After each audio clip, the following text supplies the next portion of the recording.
Kara's Q is sponsored by Wheeler Health's Better Choice program. More at wheelerhealth.org. Helping you lead a healthier life. This is Kara's Cures. Hi, everyone. Welcome to the Kara's Cure Show, where we explore the cutting edge of wellness for our mind, body, and spirit. I'm Kara Sundlin, and we're talking about helping our kids make friends. It's something that a lot of us want to do, but how do we do it without overstepping? Our good friend and child psychologist, Dr. Laura Saunders, is back on the show to help us navigate this. Thank you, doctor, for being here. Hi, Kara. I'm very happy to be here with you.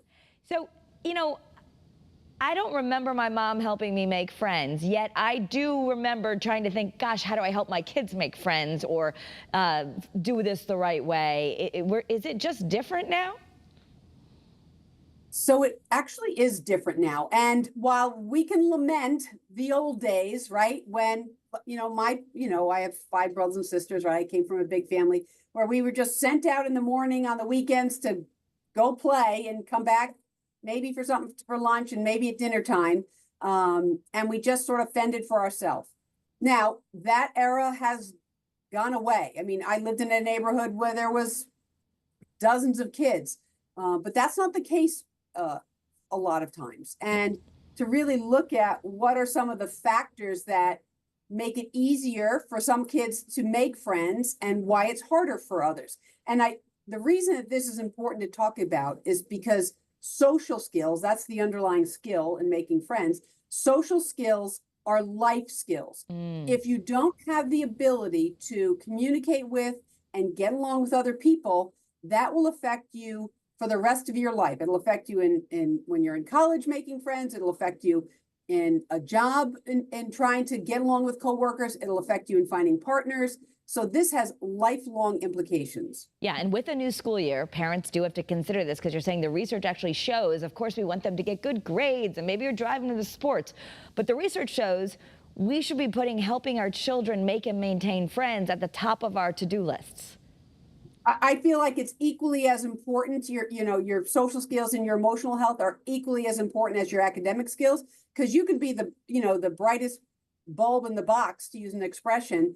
But if you can't get along with other people and you don't know how to relate to other people, it's going to be a very isolating life. Why is it just not organic for kids to make friends? We might just think, well, that's what humans do. Well, I do think it is. It comes natural for kind of a subgroup of individuals. And, depending upon, let's look at like early childhood or, kind of even before kindergarten age. There are those kids that can walk into a group, start to play with a toy, and then turn to someone and say, do you want to play with me? Right? There are those children that just have naturally good kind of social skills or interactive skills. There are those children that might be a little bit more shy or reticent and might want to play with their activity, but be shy to ask someone else to join them, right? We've seen these kinds of kids have been around since the beginning of time. When you get your kids involved in activities, right? I'm a huge proponent of activities and sports, not because those kids are going to go on to be professional in anything, but it allows a shared experience and an opportunity to interact around a shared goal, right? We want to learn to kick a soccer ball or, play field hockey or, play baseball or football, whatever it is. It's a shared activity with shared goals. And so it makes it easier to connect with other people. And if your kid's not sports oriented, that's fine. There's all sorts, there's little art classes or there's taekwondo or there's other kinds of things that you can help your child be in an activity where it makes it a little easier for them to connect with other kids. Yeah. And if your child has a neurodivergent quality or they're neurospicy, like some are calling it now, ADHD, something like that, even other things, if you have something like ADHD, why is it sometimes more difficult for those children to make friends or to keep them? So impulsive kids or hyperactive kids, they may act in ways that is hard for other kids to relate to them or maintain a connection, right? If you think about it, that kid that might be overly impulsive or might get, impulsive and then maybe a little aggressive if they get frustrated, if they have poor frustration tolerance, they are going to turn kids off. Now, I think as a general rule, young children and even elementary school age children are very forgiving, right? Even though they had a bad interaction with someone yesterday, they're going to try again today. But when this happens day after day after day after day, it starts to turn other kids off. So they're going to be less likely to engage in some kind of social interaction or to ask someone to play or ask someone to do something if they've had negative experiences with that individual. So what do we do as parents, you know, if you just notice, well, all the other kids are getting invited to go ride bikes and my kid isn't, and then you say to your son or daughter, well, what's wrong? Oh, I don't know, they didn't ask me, or so-and-so says I'm annoying. I mean, what do you do? I do like to get some collaborative information because your child is not always the best historian about, you know, kind of what happened or what unfolded. So, you know, when kids are in either a child daycare setting or in school, I will ask the teacher, like, you know, how do you see my child interacting with other kids? And if the teacher says, actually, they play really well together, I see them, you know, asking other kids to do something with them during recess or free time. So if you're getting feedback from another individual, now I think teachers or school support personnel are great professionals to do this because they have such a wide range of developmental experience. They see so many kids. They can say, you know what, I think your child's pretty much within sort of the developmental spectrum of they might be a little shy, but they do have a friend, right? Because really having one friend is a protective factor. You don't need 5 friends. Just having one person is a protective factor. And you can be that person that just sort of focuses your energy on one friend. That's fine too. But getting that collaborative information can be helpful. If you're someone that has siblings with kids the same age, you know, you ask your sibling, you know, how did the kids play together? What was some of your impressions? I'm worried about my child. So I like to get some collaborative information. Okay, so what do we do if we know, all right, my child is having trouble? I mean, because, you know, of course you want to call the other mom and say, well, your son wasn't very nice to mine or whatever, but that may not be the best way of fixing the whole problem. How do we teach our kids without overstepping? So I think the first step in the situation is examining your own beliefs and attitudes around social interaction and friendships. And that sometimes comes from, you know, looking at your own, you know, and we don't have to put it into a black and white category of introvert and extrovert because there's, you know, the ambivert and people that are both introverted and extroverted, right, have both. But really looking at some of your own attitudes. Are you someone that values friendships? Are you someone that has friends in your life? Even married couples can have friends outside the marriage or the relationship. So really looking at your own attitudes, I think, is an important first step. It's also providing opportunities. You know, kids that are kept home up until the time they go into, say, kindergarten or elementary school may not have as much opportunity for social interaction. So they may lag a little bit in some of their social interactions, but have some time to catch up. So I don't want to panic at the sign of first difficulty, but really look at behavior in terms of a pattern. And then you want us to do things where we can role play good things, like emphasize taking turns. I mean, just even the way we eat dinner or play a family game could be coaching for your child. Absolutely. And it can start with simple things like, you know, around the dinner table, you know, name one funny thing that happened today, or what was something that made you feel good today. I try not to focus on the negative, like what went wrong today, because that can also produce a litany of responses that you don't necessarily want to focus on. But, you know, so you go and then I'll share something, right? So we practice some turn taking, we practice sharing. So there's ways to practice. I mean, we are in the era of play dates, right? Where you contact another parent and you say, you know, does your child want to come over and play at my house on Saturday afternoon? I mean, that was not a thing 15, 20 years ago, but it is a thing now. Okay. Yeah, I remember with I think I got it more with my second child. My first child, I thought, oh, I'm supposed to be making, instead of just relaxing or doing what I wanted on a Sunday, theoretically, you should be setting up some play dates. And so we need to think about that. And that is a different thing than maybe what we grew up with. I love just going back to activities that we don't necessarily want to overschedule, but getting our kids in those activities, even if they're resistant, I just want to come home, be by myself, that can be something that we really should push for. Well, so downtime is fine, right? Yeah. Kids don't need activities 4 or 5 days a week, but having an activity a couple of times a week, because that's often with young kids, it's usually not more than a couple times a week.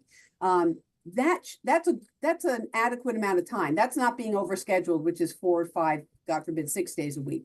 That's overscheduled. So having some activities, as I said, gives people an opportunity to have some shared interests and shared goals, things that they can work on together, or shared values in a situation. So having those activities, I do think is important. I do want kids to have some downtime, but they don't need downtime 7 days a week. Yeah. And then you even advocate maybe doing some social scripts, which might sound a little rigid to some parents, or what do you mean a social script? But for kids who are really struggling, you would think we might want to set up the play date, and then before that happens, we actually do some role playing of how to do things that goes well. If you know your child is someone that struggles with social interactions, it might be making some suggestions like, do the two of you want to go to the park and play, or do the two of you, want to stay in the backyard on the swings, right? So you can give some suggestions. You can provide a little bit of structure. I really don't want parents there saying, okay, Mary, ask Johnny, what he's going to do to, all right. I don't want that level of intervention. There needs to be some natural unfolding in the situation. But if on a repeated and ongoing basis, you're seeing that your child struggles in these interactions, or they often end in conflict, then it might require some deeper intervention. And we should have a beginning and an end, because then it can go better. If we just have a play date, but then just let the kids do whatever they want for hours and hours, the goal is to have success, so that it ends before some sort of argument, right? Right. I mean, having, some kind of a natural start and end time. But honestly, if you have two kids that are engaged in activity, unactivity, or a variety of activities, and they're not needing your help and support and other things, I say let them do it. I mean, right, not for 8 hours. Right, but, right. You want to see a natural unfolding of, well, they were doing this and they were playing nicely, and now they decided they don't want to do that anymore, and now they're doing this, right? You see a natural unfolding, and that's creating some structure. They're doing it themselves. I'm not having to monitor it. But I don't want a lot of heavy parent involvement, but creating an outside boundary and structure can be helpful. What about the difference between boys and girls? Are there different issues for them? There are slightly different issues, and a lot of this is very kind of gender based in our socialization of girls and boys.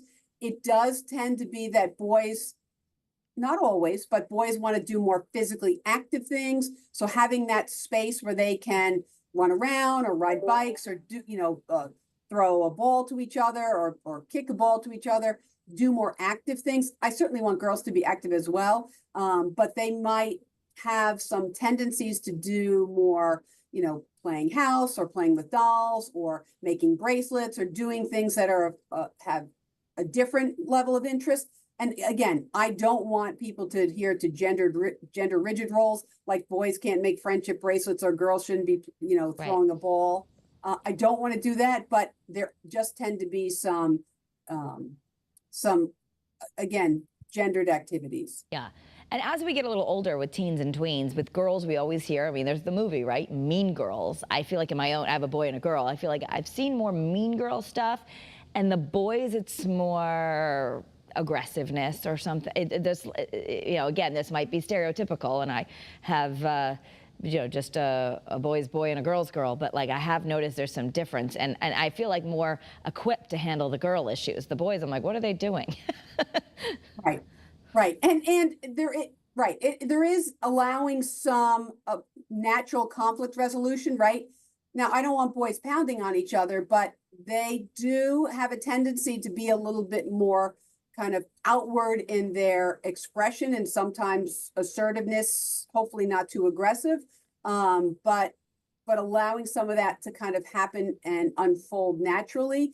Yes, there can be more sort of emotional expression or withholding emotional expression, which can create some drama with girls. Not that it doesn't happen with boys as well, but I don't want, especially as our kids get a little older, unless it's reaching a point where it's more egregious or they're really more negatively affected, I want to try to let our young people figure this out as much as possible on their own. It's when it gets to a more significant point later on when they're really negatively affected that I would want to step in or want a parent to step in.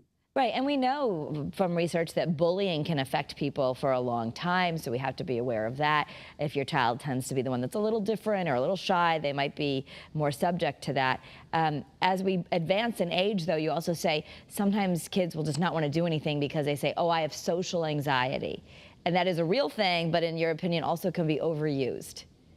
So I am one of those people that sees the term and word social anxiety way overused. Now, it is a real phenomenon, right? There are those individuals who have social anxiety, which means that their anxiety or fear comes out in social interactions, right? They might be able to interact with someone when it's impersonal, like in a grocery store, but when it becomes like more intimate in a friendship, it's harder for them. But I'm telling you that A, it's an overused term, and B, the intervention for social anxiety is not to allow them to be by themselves all the time.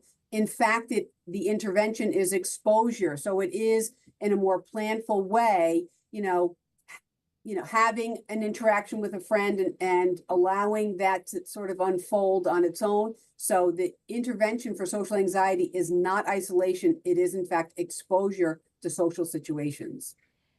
So what happens if your kid is treated poorly or excluded? How much does a parent get involved? Okay, so social exclusion, I think really is a worsening phenomenon due to social media, right? Because in the old days, if two people got together, we just didn't even know about it. Mm-hmm. But now you see on Snapchat or Instagram or Snap Maps, or these two are hanging out together and they didn't invite you. And that can be hurtful, right? And so it's not overstepping your boundary as a parent and then calling up those other parents and saying, why wasn't my child invited? Not every child needs to be invited to every occasion. It's helping them manage that disappointment or worry or what it is that might be leading to it. And again, I want to look for patterns in behavior, not single incidents.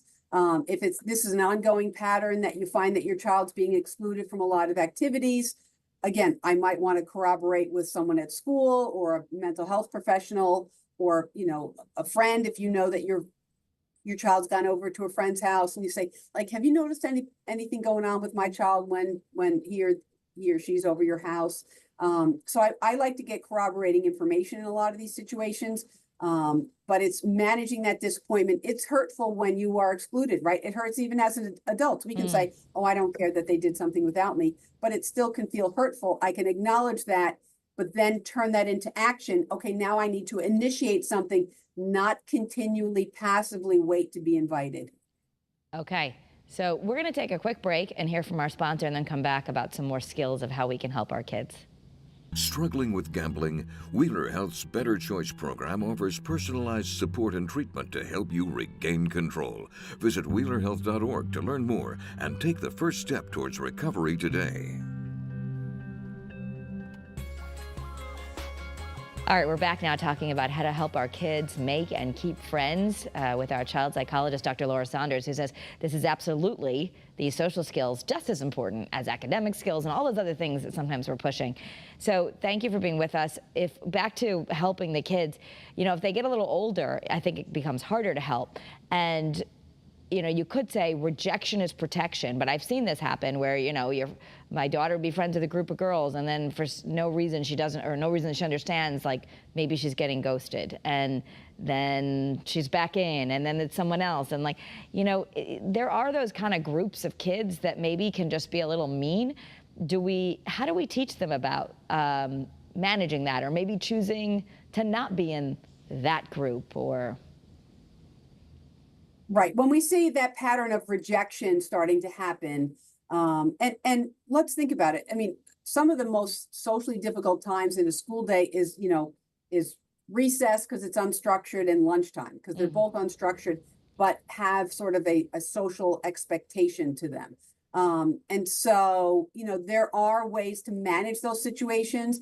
Sometimes it's finding a way to connect with one person, right? Is there one person that you can, ask to sit and have lunch with you, or one person that you can connect with during recess or free time? Is there one person, right? So really kind of focusing on what's one thing that you can do to invite someone to play with you. You like a certain kind of game, inviting them to play a game with you.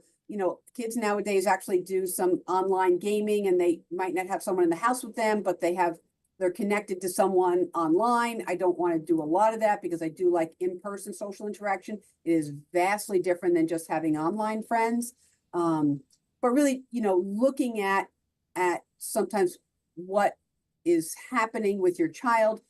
Are they really isolating themselves? So they were asked to do some things, and they said no a few times. And what happens when you ask someone to do something a few times and they say no? You just stop asking them, right? So what role does your child play in this situation? And that's not to blame them, but when we're trying to come up with some solutions, we have to identify some of the underlying issues. Yeah, some reciprocity going on, teaching them those kinds of things.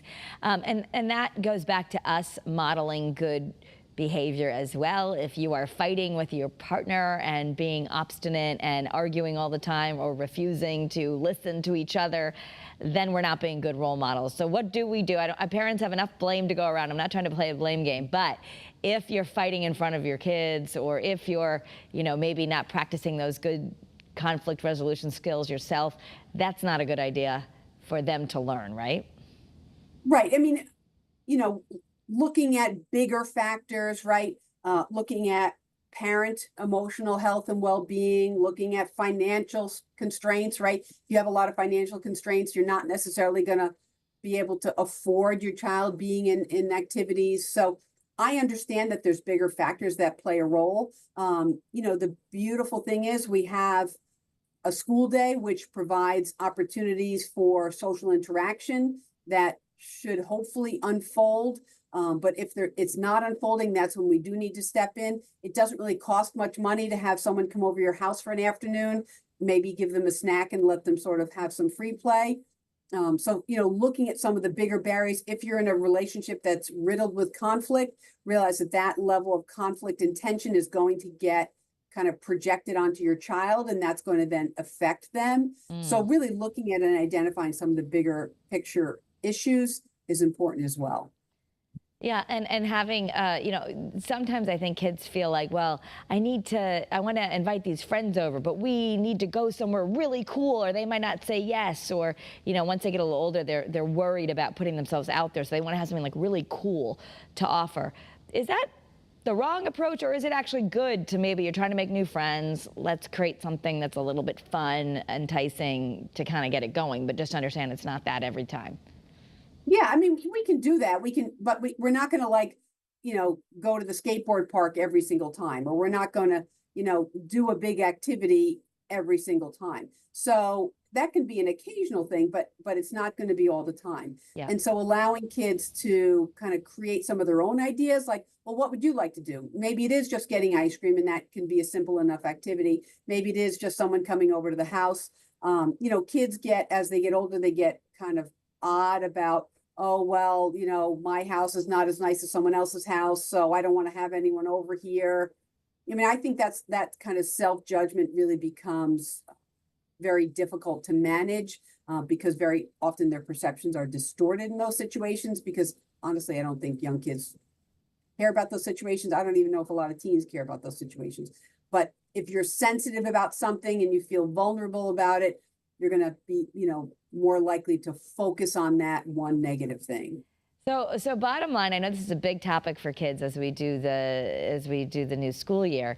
If they're little, we are going to need to take in today's day and age a little bit more of a structured approach. We're more involved. We're making play dates. You might be putting out the cupcakes, all those things. Once we get to teens, the idea is we're hoping that they at least share what's going on with them. But you would advocate, I think, more validating their emotions than trying to fix things. Right. So yes. So your teen can come to you and say, I feel lonely or I feel upset about something, and you can sort of do what we call reflexive listening.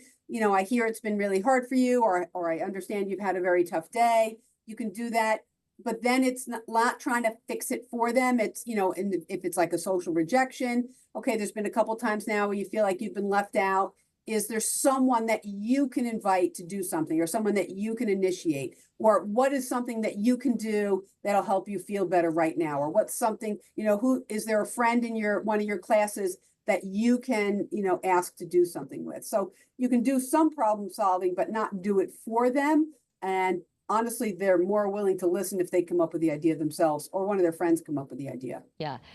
Do we reach out to teachers if you keep hearing from your kids that my child doesn't seem to be getting included, or they felt really bad that there was no seat at the lunch table for them? I think more schools are having systems for that, but do we involve the people at school, even if your kid is saying, don't call school? Right. And what I say in those situations is my responsibility as a parent to get information or provide information to the school. We work in partnership. You're there 6+ hours a day. You're, awake and home about the same amount of time. We need to work in partnership. But I do like to get corroborating information, as I've said, because I'd like to know that it could be that, there's 3 spheres of a child's life: home, school, and peers. And I like to know how they're doing and if their behavior is consistent or not consistent in the other spheres of their life. So I do like that information. If there's an ongoing problem, someone, now they're not eating their lunch and they're staying in the bathroom because they don't want to eat their lunch because they don't have someone to eat with. Right. So now it's becoming an ongoing issue. That's when I would sort of reach out to the school and say, I think my child's struggling with lunchtime. Is there, do you have any alternatives? Because nowadays, sometimes what they'll do is they have, a couple of kids come into the guidance office that might be more socially anxious. So now we have people that can be in a place with other kids and not totally avoid a social situation, but it's a smaller and more well-defined emotional space and a little easier to navigate than maybe a big cafeteria. Right. Can be difficult. So bottom line is we want to role play a little bit, and that we should be thinking of these skills as something just like we're teaching our kids math or science or encouraging them to get good grades. Those soft skills are really important, the friendship skills. So Dr. Laura Saunders, thank you so much for bringing attention. I hope this is inspiring to the parents out there, and some good pointers that we can take to heart. Thank you for being here. Thank you. Have a great day, everyone, and be well. You can follow more of Kara's Cures on my social media. Look for me at Kara Sundlin.